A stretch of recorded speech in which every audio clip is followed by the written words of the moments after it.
مسلمان جو ہے نا بہت عقل مند ہوتا ہے، بہت زیرک ہوتا ہے، تبھی تو قرآن نے کیا کہا ہے، ادعو الی سبیل ربک بالحکمت والموعظۃ الحسنۃ، رب کی طرف لوگوں کو بلاؤ حکمت اور مصلحت کے ساتھ، حکمت اور مصلحت کے ساتھ۔ اب وہ میرے پاس نا لوگوں کی بہت ساری فون بھی آئی، وہ ثنا خان اور مفتی انس کے کیس میں، کہ دیکھو وہ تو چہرے کھول کے ہنی مون منا رہی ہے، اور دیکھو مفتیوں کا ایسا تو نہیں ہوتا، علماء ہیں اپنی وائف کو لے کے ایسے گھوم رہے ہیں۔ ارے بھائی ہم سے پوچھ کے گھوم رہے ہیں، ٹھیک ہے، ہم سے پوچھ کے گھوم رہے ہیں، جتنا اچھا کیا اس کو اپریشیٹ کر لو اور دعا کر لو اللہ ان کو اور اچھا کرنے کی توفیق عطا فرمائے۔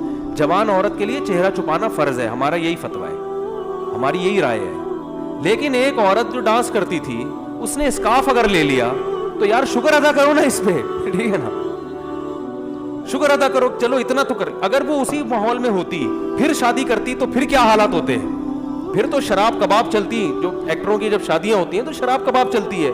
اب آپ اس پہ دیکھو کوئی مولوی گھرانے کی کوئی باپردہ خاتون ہو، وہ ہنی مون منا رہی ہو جو ہے نا وہ چہرہ کھول کے، اس پہ ملامت کی جائے گی، بھائی آپ ایک تو باپردہ گھرانے میں پیدا ہوئی، آپ کی تو آواز بھی کبھی کسی نے نہیں سنی، آپ کیوں ایسا کر رہی ہو۔ لیکن ایک خاتون اگر ایکٹریس ہے اور وہ جو ہے نا اس کی وہ اگر اس اسٹائل میں شادی کرتی تو ان کی شادیوں میں تو شراب کباب چلتا ہے، ان کے تو بہت کچھ ہوتا ہے۔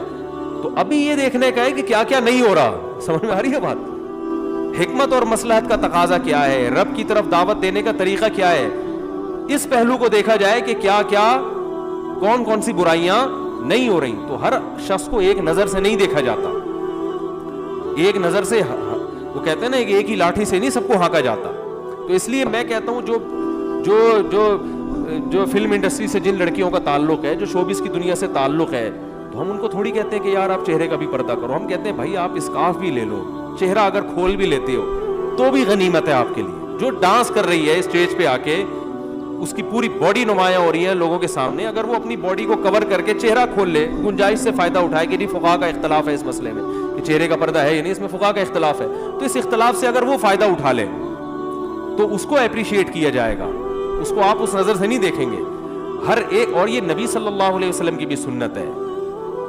دیکھو اسلام میں بھی حکام تدریجاً آئے ہیں، ایک دم سے شراب حرام نہیں ہوئی ہے، اور اب سب شراب پیا کرتے تھے الا ماشاء اللہ، تو اسلام نے شراب کو آہستہ آہستہ حرام کیا ہے۔ پہلے اسلام نے حکم یہ دیا قل فیہما اسم کبیر ومنافع للناس، کہ شراب پینے میں نقصانات بھی ہیں فائدے بھی ہیں، لیکن اس کے نقصانات اس کے فائدوں سے زیادہ ہیں، یعنی اس کو جو ہے نا وہ کیا جا رہا ہے، حوصلہ شکنی کی جا رہی ہے کہ اس کے فائدے مت دیکھو، اس کے نقصانات دیکھو۔ پھر قرآن نے حکم دیا یا ایھا الذین آمنوا لا تقربوا الصلاۃ وانتم سکارا، اے ایمان والو نشے کی حالت میں نماز مت پڑھو۔ اللہ کی عبادت کر رہے ہو نشے کی حالت میں، اس میں بھی صحابہ کے دل میں نفرت بٹھا دی، حرام نہیں کیا شراب کو، لیکن بتا دیا کہ کم از کم نماز کو تو اس گندگی سے پاک رکھو، نماز نشے کی حالت میں نہیں ہوگی، تمہیں پتہ ہو تو ہو تم منہ سے کہہ کیا رہے ہو۔ جب اس سے مانوس ہوئے پھر تیسرا حکم آیا انما الخمر والمیسر والانصاب والازلام رجس، اے ایمان والو شراب جوا یہ سب نجس ناپاک چیز ہے، فاجتنبوہ چھوڑ دو اس کو۔ تو اس اسٹیج پہ آگے کیا ہوا ہے کہ مدینہ کی گلیوں میں شراب کے مٹکے توڑے گئے اور بہا دی سب نے۔ تو اسلام تو چینج نہیں ہوگا، اسلام تو ایک جیسا رہے گا، لیکن داعی کا کام یہ ہوتا ہے کہ جب کسی کو دین کی طرف لے کر آ رہا ہے تو لانا ہے یا دین سے دھکے دے کے نکالنا ہے، اس کو بھگانا ہے۔ نبی صلی اللہ علیہ وسلم نے فرمایا بشروا ولا تعسروا یسروا ولا تعسروا۔ آپ صلی اللہ علیہ وسلم نے ایک صحابی کو بھیجا، غالباً یمن میں بھیجا تھا مبلغ بنا کے، تو آپ نے فرمایا یسروا ولا تعسروا، لوگوں کے لیے آسانیاں پیدا کرنا، تنگی پیدا مت کرنا، تنگیاں نہیں پیدا کرنا، بشروا ولا تنفروا۔ اور یہ بھی فرمایا ایسا کام نہ کرنا کہ لوگوں کے دل میں اسلام سے نفرت بیٹھ جائے، نہیں آ رہی بات میرا خیال، ایسا کام نہ کرنا کہ لوگ اسلام سے۔ اور آپ نے کیا فرمایا، حضرت صحابی کا نام ذہن سے نکل گیا جن کو یمن کا گورنر بنا کے بھیجا تھا، معاذ بن جبل رضی اللہ تعالیٰ عنہ، تو ان کو بھیج رہے ہیں۔ اب دیکھو وہاں بھی کیسا زبردست آپ کا حکمت والی بات کی آپ نے. فرمایا کہ ان سے کہنا کہ ہم تم سے زکوٰۃ لیں گے, یؤخذ من اغنیائہم ویرد الی فقرائہم, ایسا نہ ہو وہ زکوٰۃ کو ٹیکس سمجھنا شروع کر دیں کہ یار یہ کمانے کا نیا دھندا شروع ہو گیا, بھائی واہ بھائی واہ, اب ہم مالداروں سے کیا لیا جا رہا ہے. اسلام یعنی مسلمانوں نے حضرت معاذ کو گورنر بنا کے بھیجا, علاقے کا گورنر, اب انہوں نے مالداروں سے ٹیکس لینا شروع کر دیا. تو اس سے زکوٰۃ کو یہ جرمانہ سمجھیں گے, اسلام سے قریب آنے کے بجائے کیا ہو جائیں گے, بولو نا یار, دور ہو جائیں گے. تو آپ صلی اللہ علیہ وسلم کو اللہ نے یہ بھی اختیار دیا تھا کہ آپ ان سے زکوٰۃ لیں اور مدینہ کے غریبوں میں بانٹ دیں, یہ اختیار تھا آپ کو. لیکن آپ نے فرمایا نا نا نا نا, ایسا نہیں ہوگا.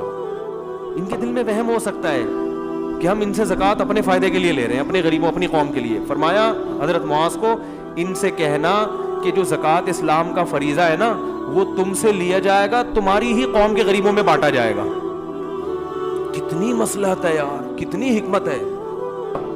یؤخذ من اغنیائہم, ان کو بتا دینا تمہارے مالداروں سے لے کے تمہارے ہی غریبوں کی طرف لوٹائی جائے گی, تمہاری قوم کو فائدہ پہنچانے کے لیے, یہ ہمارا فائدہ نہیں ہے اس میں.